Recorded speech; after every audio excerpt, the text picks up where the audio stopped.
Hello and welcome to this week's Q&A video. I was just thinking I need to get a kind of flashy name for these segments, the inside scoop, Mitch and Matt's masterclass. Nikki's Q&A doesn't really have much of a ring to it. So if any creative people have a bit of ideas on what it can be, let me know in the comments and let's see if we can get Jamie to update it.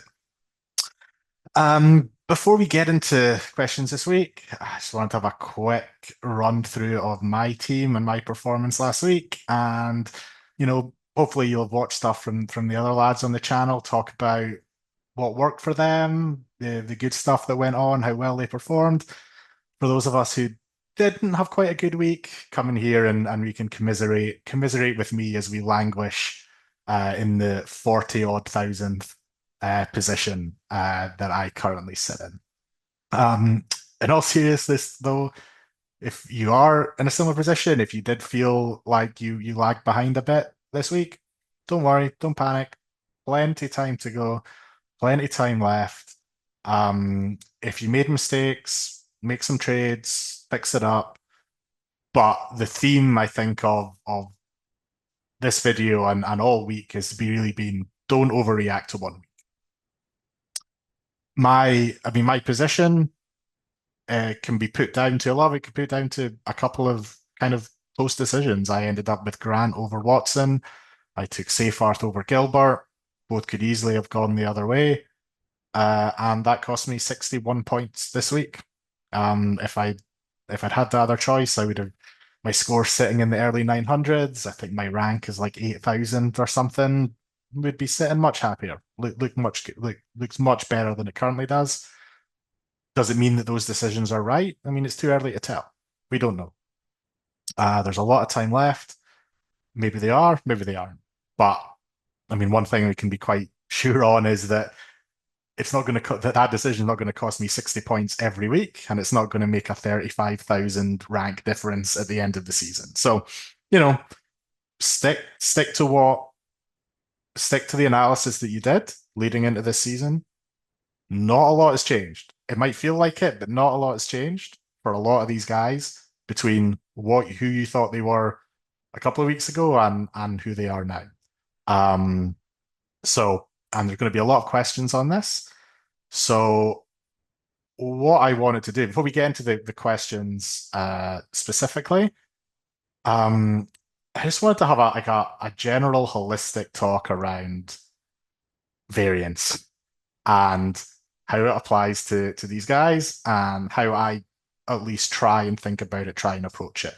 Um, Hopefully it's maybe just like a little bit of a different approach to some of the other guys, like all the other lads' videos this week. They'll be given their opinions on should I trade this guy for that guy, who the good bring-ins are, who the sells are, who the holds are, and I'll give my kind of specifics later on when we go through the questions.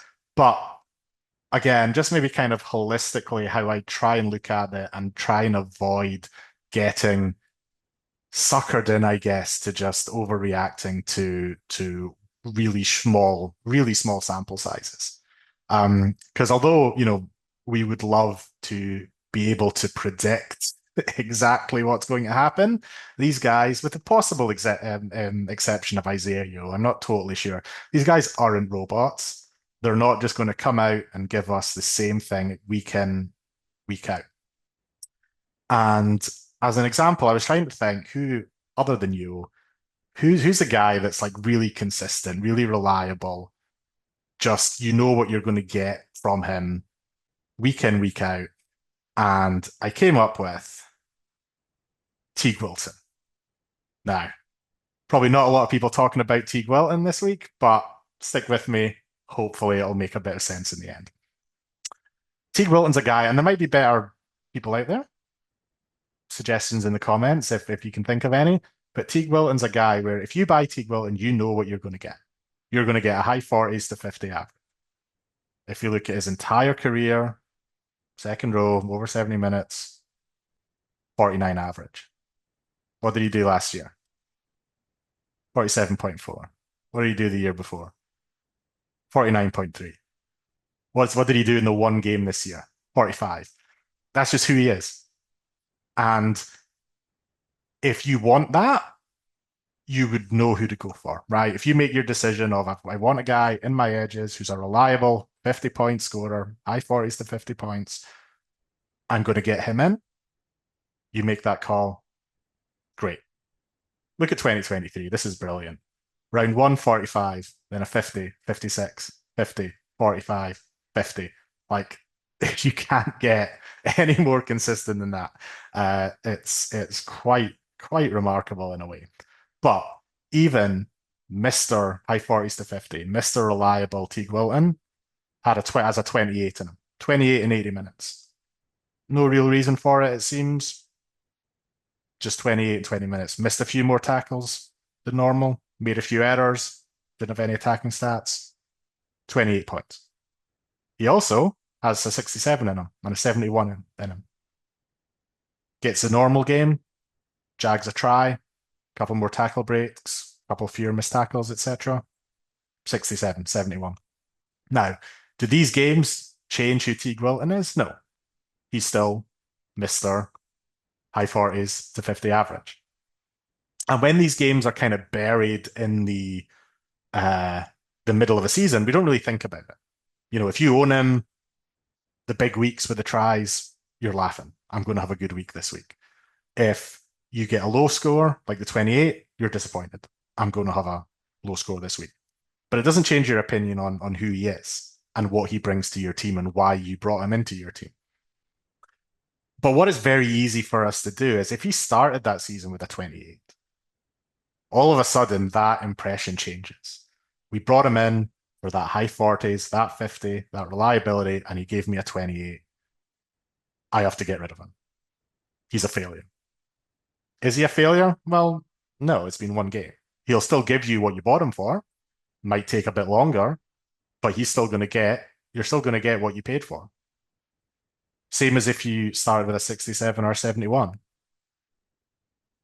If you missed out on him, if you passed on him because you didn't think he was value, you chose somebody else on top of him and he opens with a 71, should you go rushing out to buy him? No. He's still that high 40s to 50 guy. And the reasons why you didn't buy him or the reasons why you chose someone else are still the same valid reasons that existed before.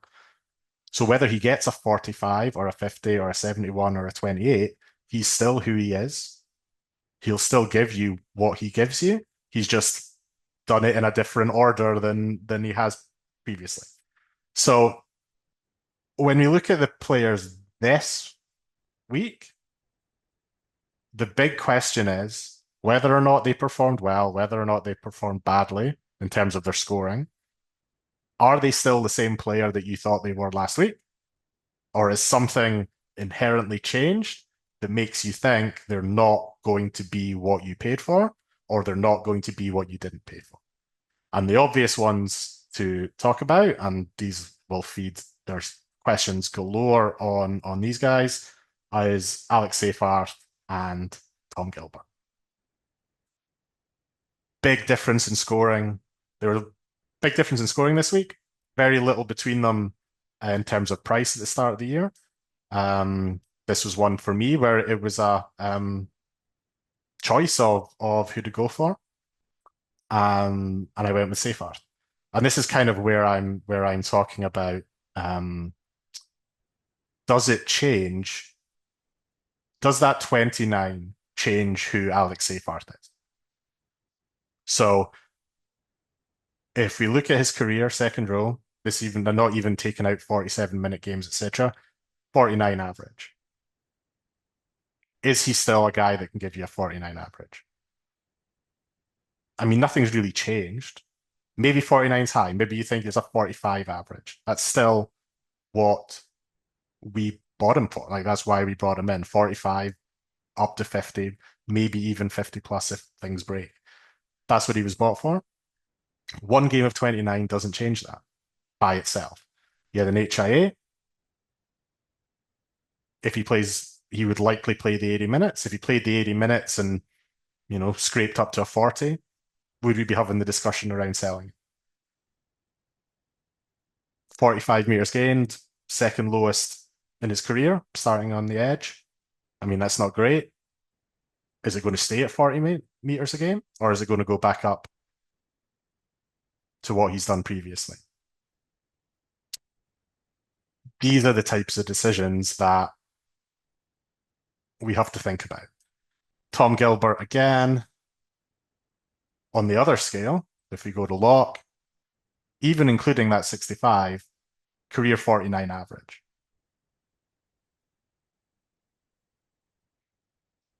So has he done enough to persuade you that this 49 average isn't him anymore? It's going to be a 55, 50 plus 55. He's not going to be a 65 guy, obviously.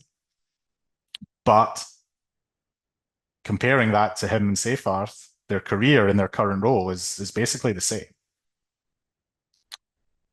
His 59 tackles, and everybody's talked about this, 17 more than he's ever got before in a game, starting at lock. If he went back down to his second highest, he'd have 48. Is that enough? If he scored 48, would you be as would you be looking to get him in if you hadn't already started with him? He's had 60s in his wheelhouse before. Got 64. He's got 59s.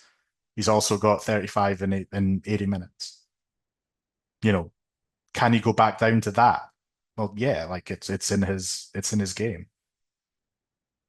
39 in lower minutes, 43 and 59 minutes. This is the variance that we have to look at. And if you're going from Seyfarth to Gilbert, to me, you have to be very sure that low game isn't just a one-off, and this high game isn't just a one-off. We're already at the point where Gilbert is about 5 points, or into this 4 points more expensive than Seyfarth. So if you make that trade and say Seyfarth gets a 45 average and Gilbert does a 50 average from now on, you haven't really gained.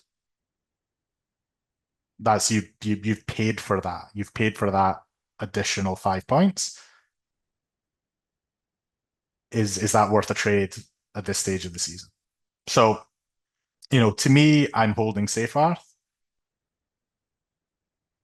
If we get a repeat of this next week, the week after, we can start seeing that these, the variance starts becoming more real.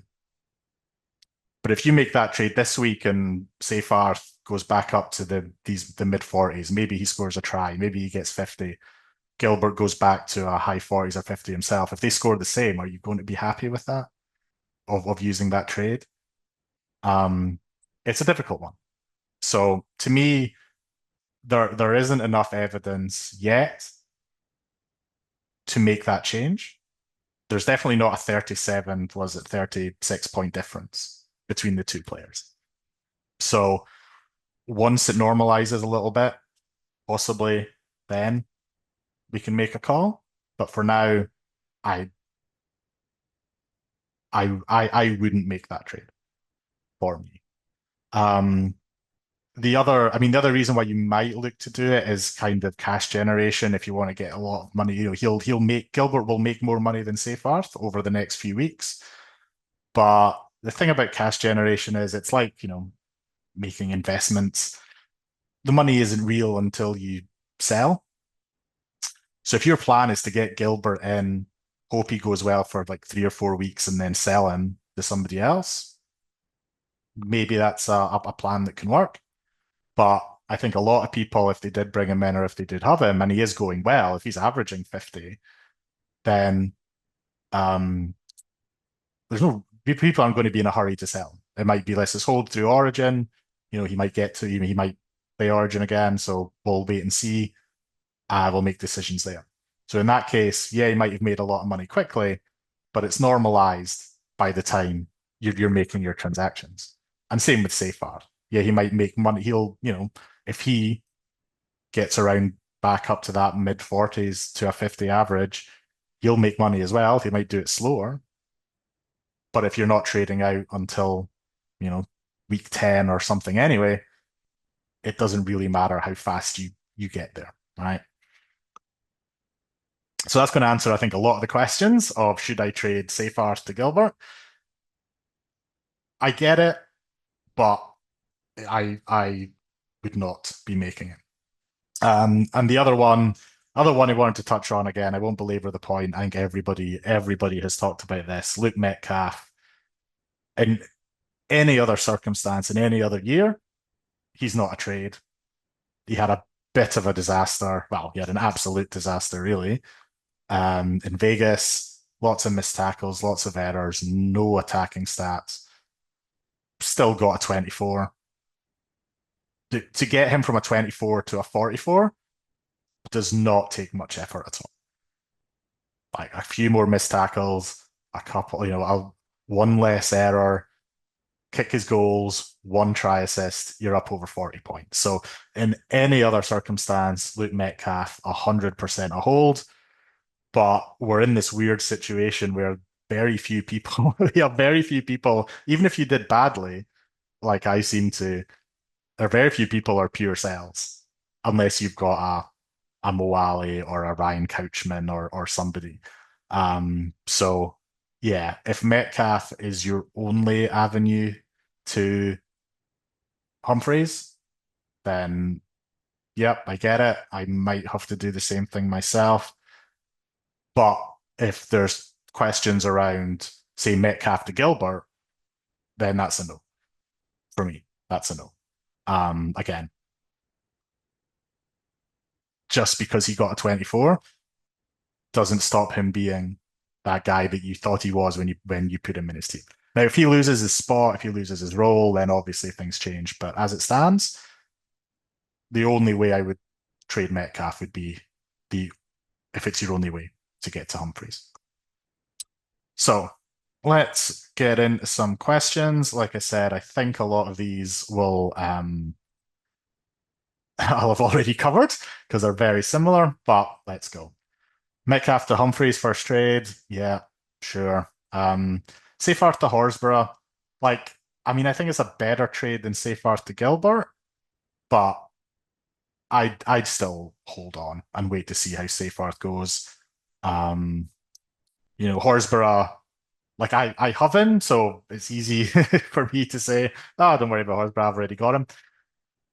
Like, I don't think he's going to run away in terms of his price. Like his break even is still in the 30s, I think, this week. So, if you don't need to make a trade, I think it's fine.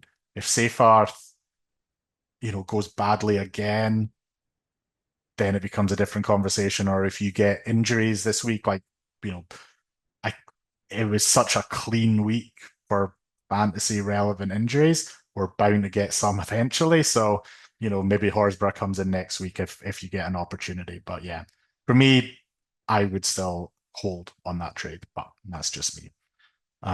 Taylor May, yeah, I saw that. Interesting. I don't know how fit he would be or how quickly he would be able to get back into first grade, even if if he did sign. But yeah, could be interesting. Who to get Humphreys in for? Same again. Like this is the position we're all in. Like probably Metcalf, sure, but yeah, it's not great. Um,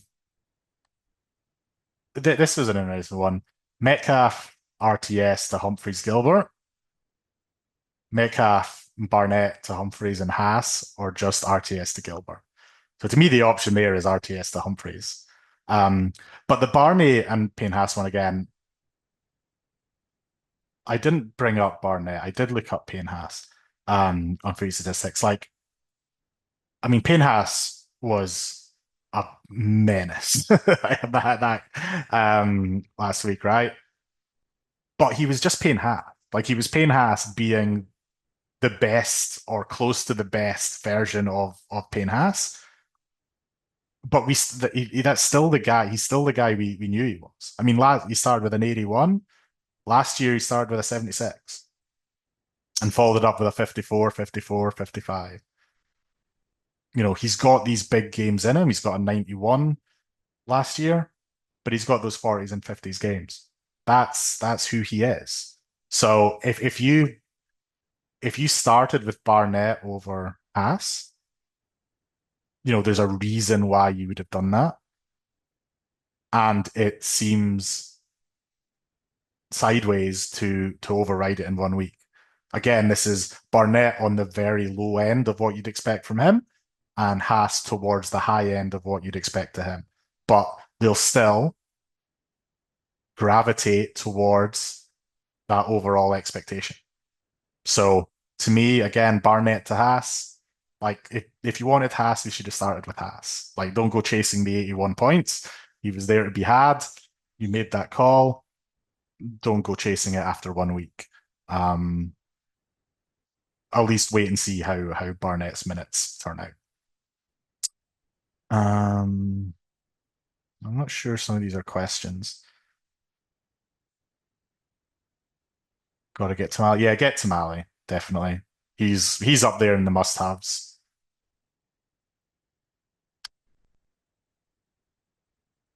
Burmore, Campbell, or Brimson, which is better. I mean, they're all good.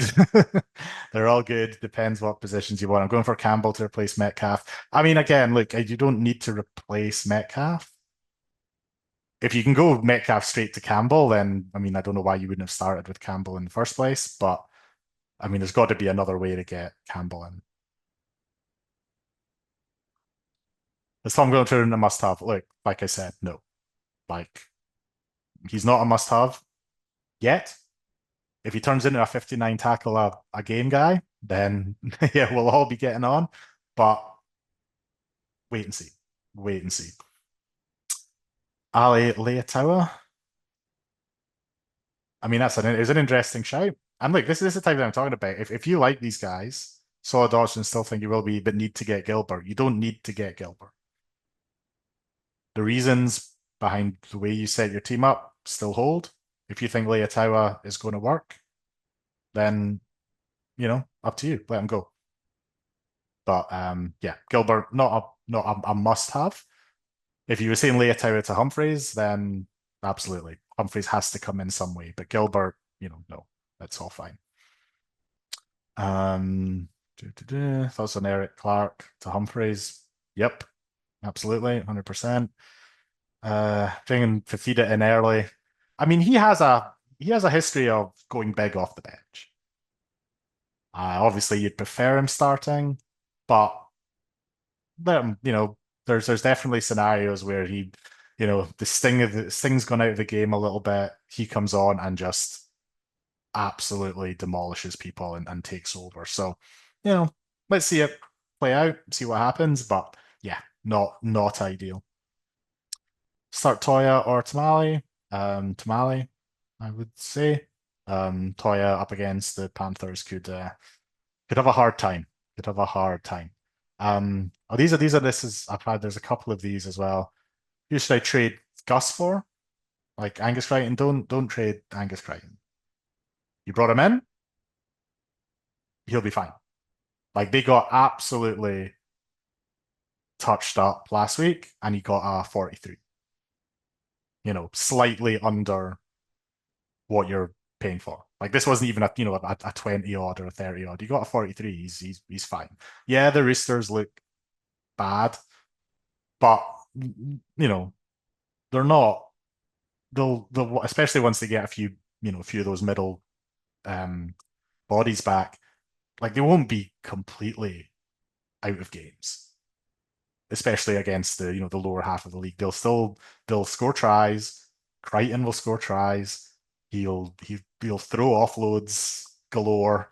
Like he did against the Broncos, even if it doesn't really, you know, go anywhere. He loves an offload. So yeah, look, this is people again that you made that call. He's absolutely fine to hold. Don't go rushing out a sell because he didn't, because he got a 43. Like that's fine.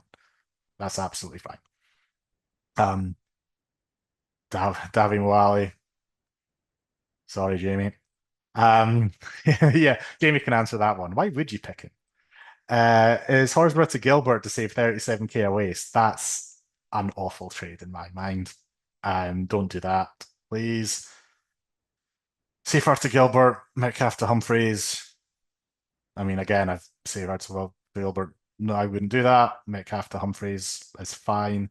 Safer to Watson, Metcalf to Toa. Like, yeah, no. I wouldn't go down that route. Toa, I mean, he might be okay, but yeah, I wouldn't be looking to bring him in. Best option in place of Kelma, I mean Humphreys, obviously, as we keep talking about. In terms of like if you need an edge at that price, I mean, yeah, I'm not sure. I mean, White, though those kind of 400k guys that we talked about a lot in the preseason, Kelma obviously looked atrocious. Benefuyaki looked okay, and then got a head knock, I believe. So, maybe he could he was the better option or could be the better option when he comes back in. Nafahu White as well. Like if he played 48 minutes in that Roosters game, if he can only play 48 minutes when basically their entire forward pack has fallen over, then I can't see any circumstance where he would get more minutes than that. So his ceiling has to be capped. Like if he's not going to get 48 minutes in that game, how long is he going to play when Butcher's back, Lenyu's back, Egan Butcher's back?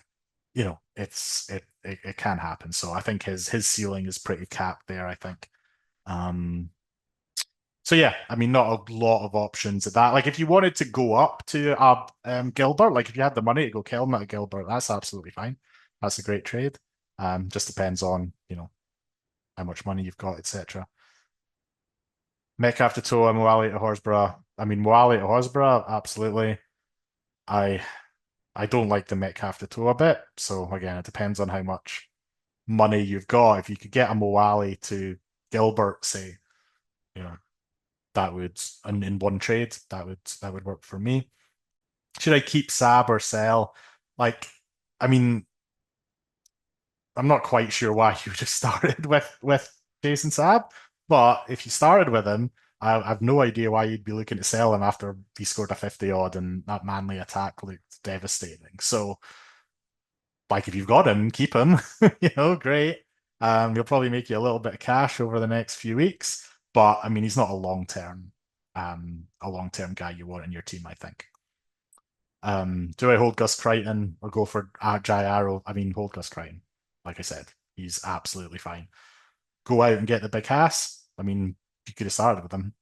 Like if you want Haas now, no reason you couldn't have started with him. So yeah, I mean, I'd hold Crichton.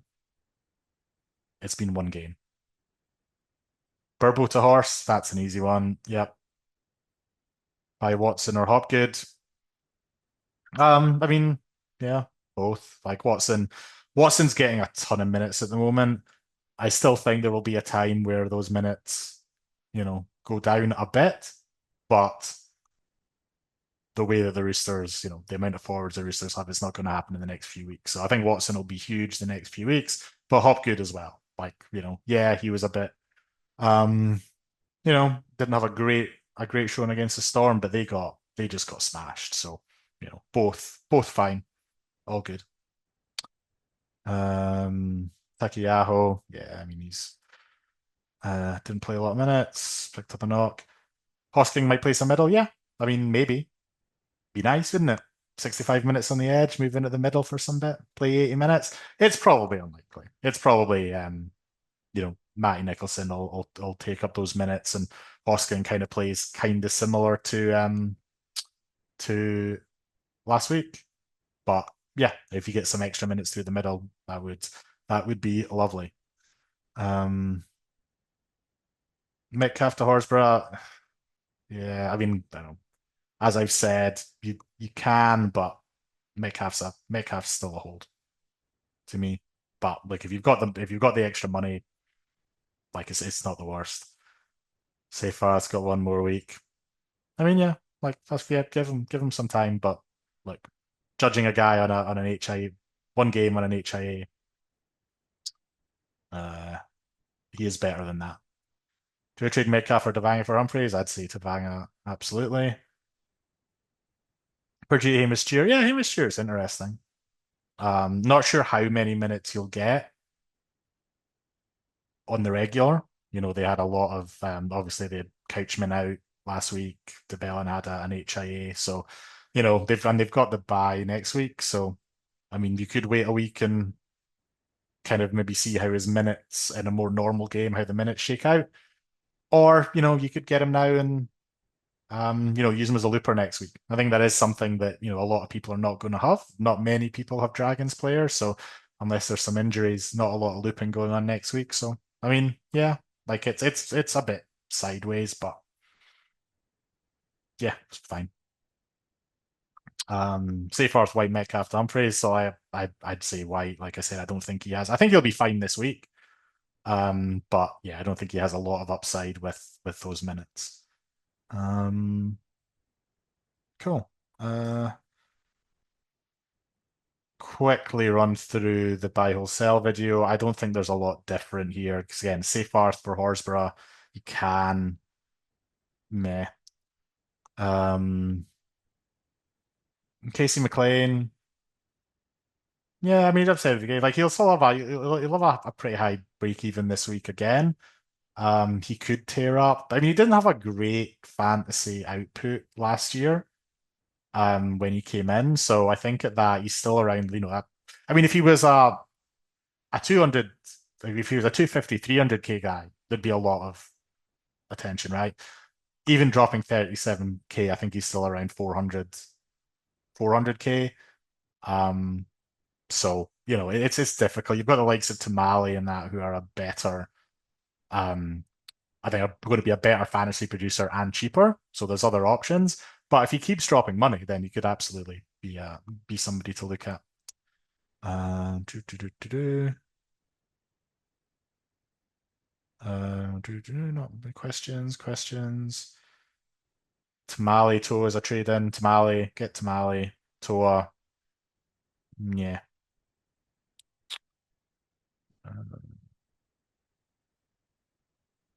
Locked in on Metcalf to Gilbert. I mean, again, yeah, I get it. I mean, that's the other thing as well. We all have got a billion halves. So Metcalf to Gilbert does help balance the team out a bit. So there is something to be said for that. But just on the surface, I wouldn't be doing that without giving Metcalf another chance. Yongi hold himself for Humphreys. I mean, like Humphreys has to come in for someone. I wouldn't sell Yongi.